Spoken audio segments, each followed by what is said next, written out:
Hello everybody, welcome to another short edition of Off Your Soccer, looking into a few of the transfer rumours doing the rounds in the Premier League. Today I'm going to start at Fulham with the possible imminent arrivals of Emile Smith-Rowe from Arsenal in a mooted £35 million deal, and Ryan SESSEGNON joining on a free transfer from Tottenham. So first up, Emile Smith-Rowe. Just how big of a signing could Smith-Rowe be for Fulham?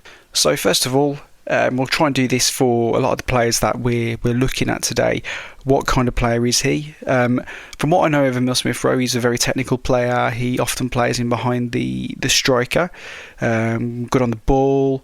I wouldn't necessarily class him as someone who regularly goes past players, but I think he has got that in his locker potentially. Great through ball, great awareness of what's going on around him. A very creative player. Someone who you feel could bring an awful lot to that Fulham side. Having said that, if you look in that Fulham side at the moment, you got to say his main competition is Andreas Pereira, who by all means had a fantastic season last year. He has been linked with Chelsea recently. I think a couple of other Premier League clubs have been linked with him, and you kind of have to wonder off the back of that, what does this mean for Andreas Pereira? Is there's something else going on behind the scenes there? Could there be a move on the cards for him? It's impossible to sort of say at this moment in time, but it wouldn't surprise me if between now and the end of the transfer window we hear of developments on that front. In terms of Fulham again, and looking at any potential concerns that might come with the move, I think it's really the same concerns that Arsenal fans would have had, and that would be his injury record.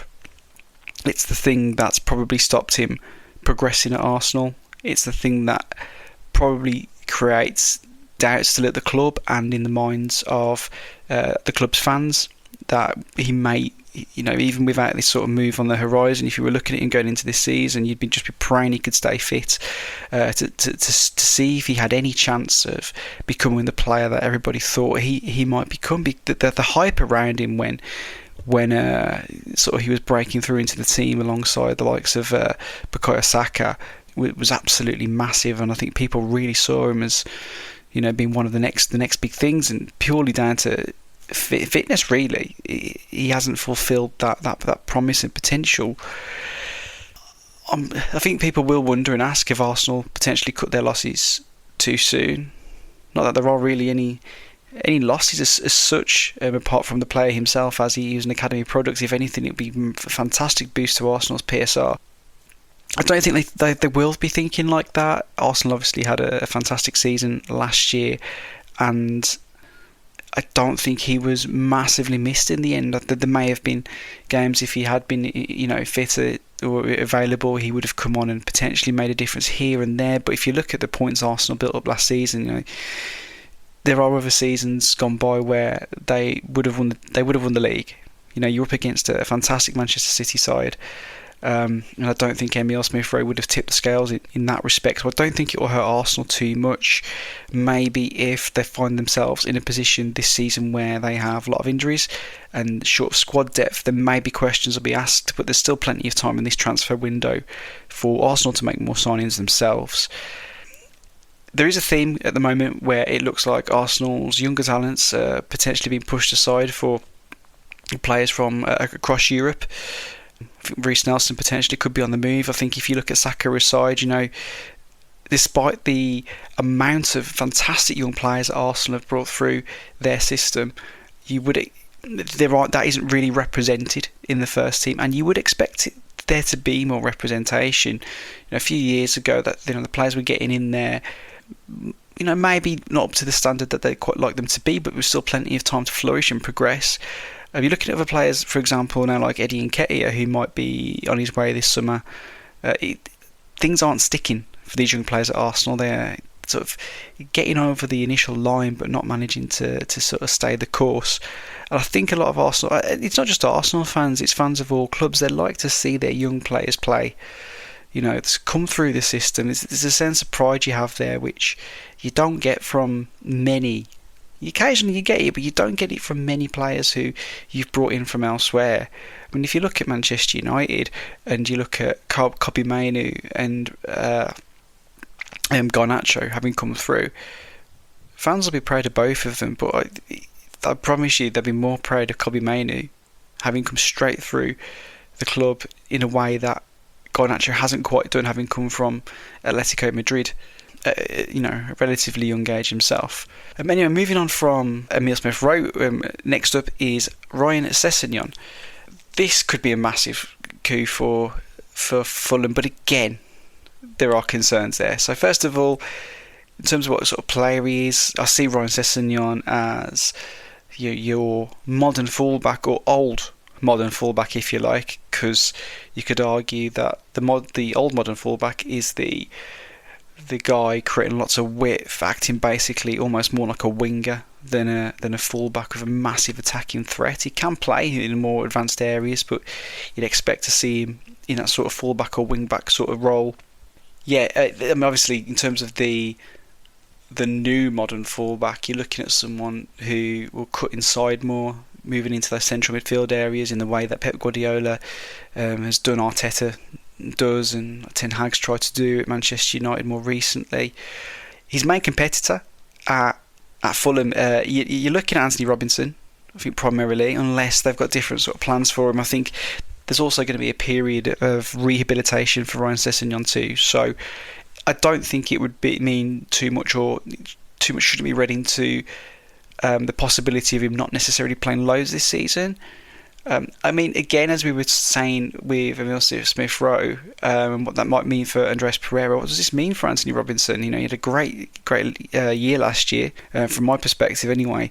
It wouldn't surprise me if there's interest in him. Maybe Fulham are just trying to shore up that part of the team, especially bringing somebody back to the club like Ryan Sessegnon, who knows that environment, and maybe he'll feel more at home there, able to sort of acclimatise relatively quickly. And if there is any movement in the transfer window, anything unexpected happens, they've got somebody there who they'll be happy to kind of come in and kick on, even if he does need a sort of a brief period of getting back into the swing of things football-wise after a lot of time away or in and out of the team, at least due to fitness concerns primarily.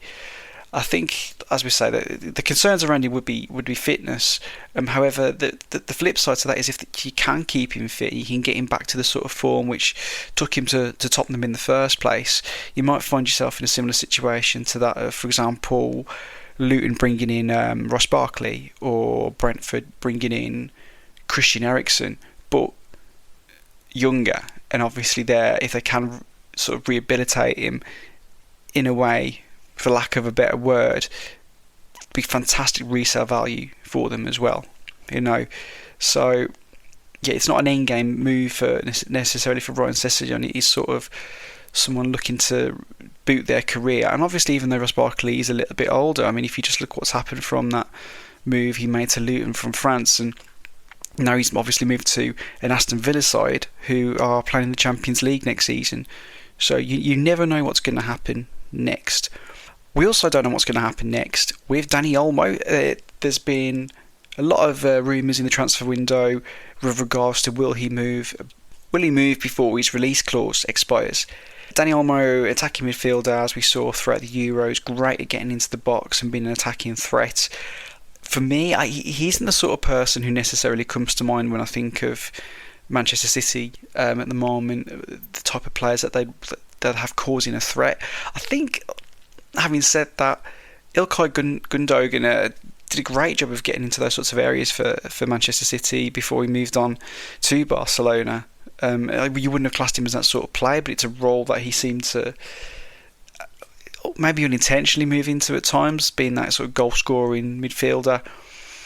You sort of see him more as a deeper midfielder, but perhaps Manchester City have missed that in some ways since Gundogan's gone. Phil Foden, fantastic player, plays that number 10 role a bit differently. I don't think City fans would want to see a Dani Olmo come in and Phil Foden get shunted out wide again, but you never know what Pep Guardiola is thinking. He may have a picture in mind of where they can see them using him, which we won't have seen yet.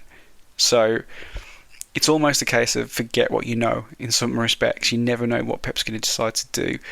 He could be a great option for Barcelona. I do have reservations, especially if they're bringing in Williams at the moment as to how they'd be able to afford someone of the price that Olmo's going to fetch. His minimum fee release clause, I think, was quoted as being £60 million, and yeah, even if he goes for a little bit less than that, I can't see Barcelona making 2 mega money signings this summer.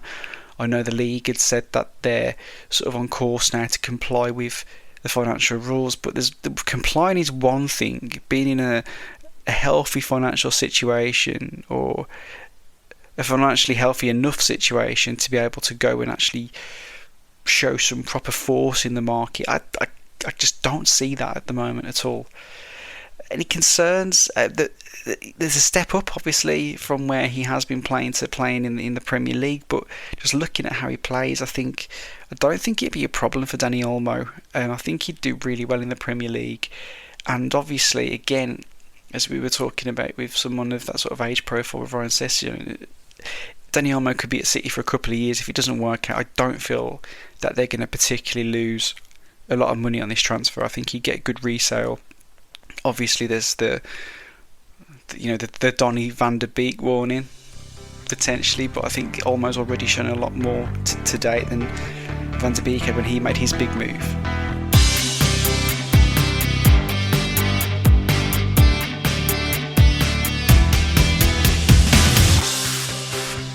Moving on to a very different sort of situation when you've got somebody there who looks to have something on the horizon in Dani Olmo, to Ivan Toney, who we're just wondering, where are all the bids? I think a lot of people would have thought now, still obviously in July and there's over a month to go, but I think a lot of people would have thought there would be a move lined up for Ivan Toney. That hasn't materialised as of yet. We can't really, it's hard to see what the hold-up is. It could well be that clubs have inquired, and because he's got a year left on his contract, they're thinking the fee that's being asked for is far too high and they'll wait, which is fine. That's their prerogative, and it's Brentford's too to hold out for a lot of money, because Brentford can argue, like, look, he potentially could keep us in the Premier League next season. Brentford might want to be aiming higher than that, but as we saw last year, yes, when they've got everybody fit, when Brian and Burmo's fit, for example, playing up there alongside Toney, that they can be a threat, but when injuries kick in, as they did last year, they suddenly very quickly started to drop down the table and were looking over their shoulders a little bit. So Ivan Toney is massively valuable to Brentford, and even though, yes, they could lose out on, let's say, 40-50 million pounds, at the same time, how much they would lose by not staying in the Premier League could hurt them an awful lot more. So I think it will still have to be a very good fee to tempt Brentford into parting ways with Toney for the season ahead. Could he still be there come the end of the window?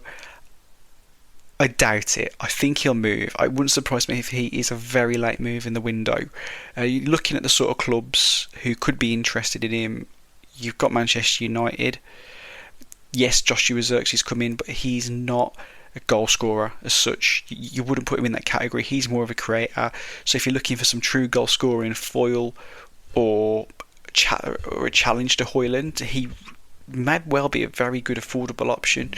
Aston Villa, if they're looking at John Duran moving on to West Ham, you can't rely almost purely on Ollie Watkins. There are other options there, but not at that same level. There's a big drop off in terms of goal scoring capability once you lose Ollie Watkins from that team. And Ivan Toney would be a massive upgrade on John Duran. John Duran might get there eventually, but he's not there yet. And Villa probably, if you go and lose Ollie Watkins in the first few weeks of the season, you've got big Champions League games coming up. Who's playing there? Who is your focal point? As we mentioned in the last show, there's been talk of how Felix, he's not the same. It's not the same as Ivan Toney. Chelsea are another team that have been mentioned. Their situation is always fluid. They like to sign players, as we know, so you can't ever discount Chelsea from signing someone. Arsenal, it makes sense.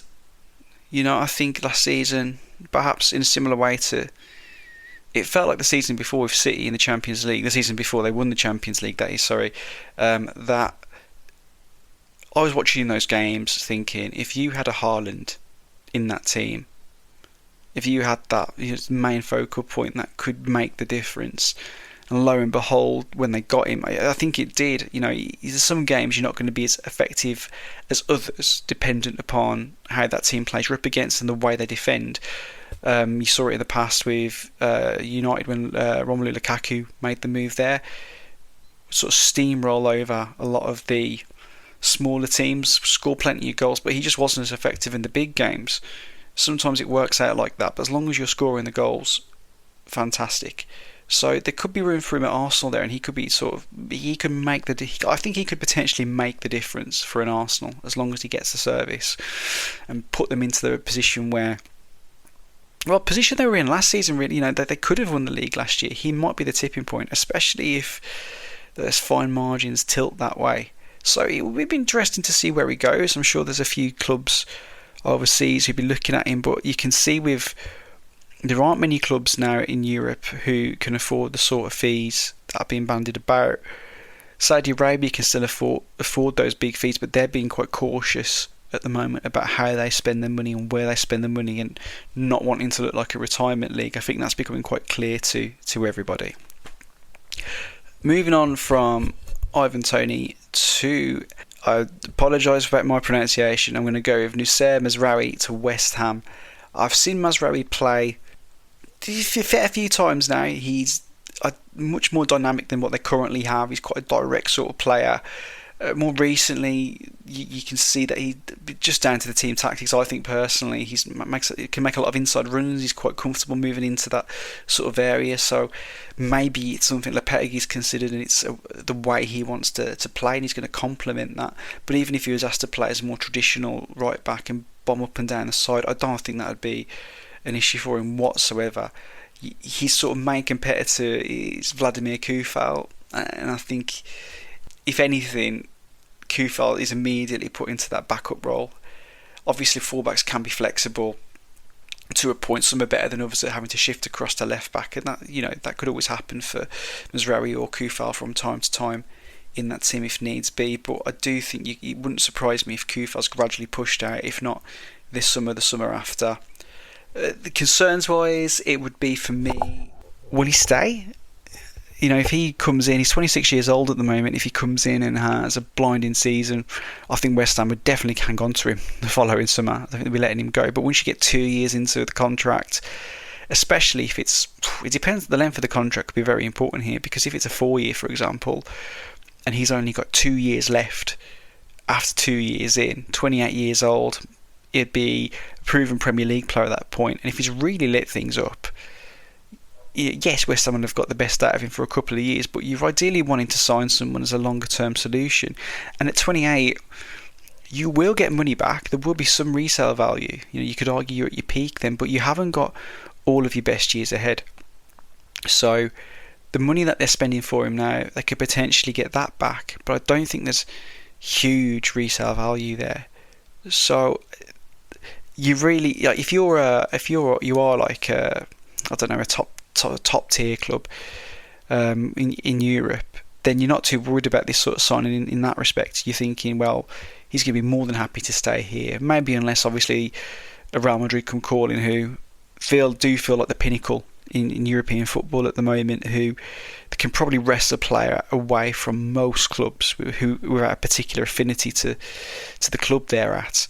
But that aside, if you are like a Liverpool or a Man City, and you're bringing someone like Mazraoui, and unless you want to get rid of them, they're probably going to be there for 4 or 5 years. It's not the same for West Ham. He could spend a couple of years there, and if he's flying, he'll be looking to push up and move on, and they could be back to where they started. But does that really matter? I'm not entirely sure that really matters. Just make the most of him while you have him. That's a move that's looking like it's going to get over the line anyway, barring any sort of late hijack.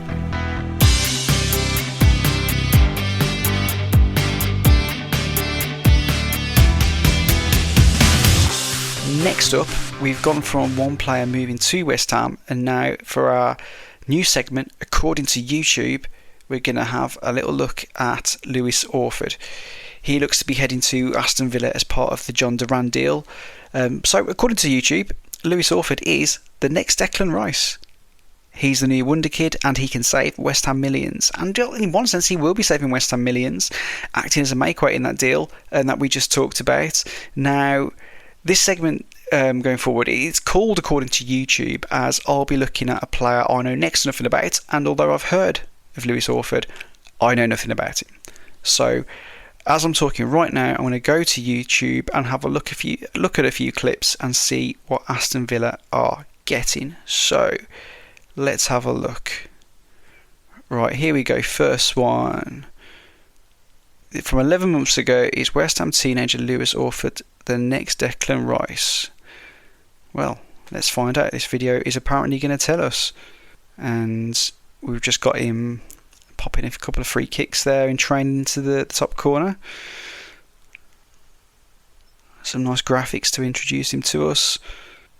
Nice celebration there. It may not be... it's more of a documentary style thing, this one. Yeah, I'm not going to listen to it right now, but it looks like an interview with his dad. If you're interested, it looks like quite a good piece here from the BBC Sport by the looks of things. So that could be an interesting one to look at if you're an Aston Villa fan and you want to check him out and see what you've got. YouTube. That looks like a pretty good article to look at. Yeah, it's BBC Sport one from 11 months ago. It's West Ham teenager Lewis Orford, the next Declan Rice. Oh, here's a great one. Lewis Orford, the next Frank Lampard. I didn't see this one earlier. Let's have a look at this one. Here we go. I think we've got a few clips. Nice finish there. Very good finish. A very sort of sweet strike of the ball. Very clinical. Lots of pace behind his shots. I mean, obviously, you know, he finishes like a striker. He really, really does. You know, I'm watching this and fantastic long-range goal. The goal that was more of a midfield strike, beautiful looping shot, and we are seeing a few more Lampard-esque strikes now from distance. But the first few clips were very interesting. It did feel like more like a striker. It did. I think it looks very promising for Aston Villa. Good prospects. I mean, you never know. Obviously, players at this sort of age, how they're going to develop. Another beautiful long-range strike there. Definitely can hit a ball very, very well given the chance. These are clips from a long time ago too, some of these. So, yeah, very, very interesting. Maybe Aston Villa have got another Thomas Hitzelsberger on their hands. But yeah, so I think... you know, he could be worth a fair bit in the future. If Villa manage that right, you know, they'll be making potentially a lot more money from this John Duran deal than meets the eye. He could go one way or the other. West Ham are either going to look like geniuses for making up the difference and getting closer to, I think it was 40 million that had been rumoured that Aston Villa wanted to reach. And obviously West Ham are struggling to do that, so they've got quite creative. I think there's rumoured to be a sell-on clause too. But yeah, this deal is going to hinge on this. I think who comes out looking better from this deal will hinge upon how good Lewis Orford becomes and what his eventual value to Aston Villa will be. So moving on from a new segment to one we tried last week, we're going to have a look again at who is off their soccer today. This one, I'll admit, it's a bit of a lazy one, but I'm going to go with Todd Cantwell. Now, I don't know exactly what he's done, but Rangers fans are definitely not happy with his attitude, and I get the impression a lot of them would be happy to see the back of him with the manager, possibly not too far behind as well, by the sounds of things. There's stuff going on there, fans aren't happy. I've read a few things online, fans talking about the team being boring, they're not looking forward to the season ahead, worried about potential outgoings there. It's not a great start to the season. Well, the season hasn't started yet, but it's not a great pre-season for Rangers at the moment. Fingers crossed for them that they can start to sort of pick up with, you know, as things get even closer to the start. But yeah, not a great sort of feeling there at the moment.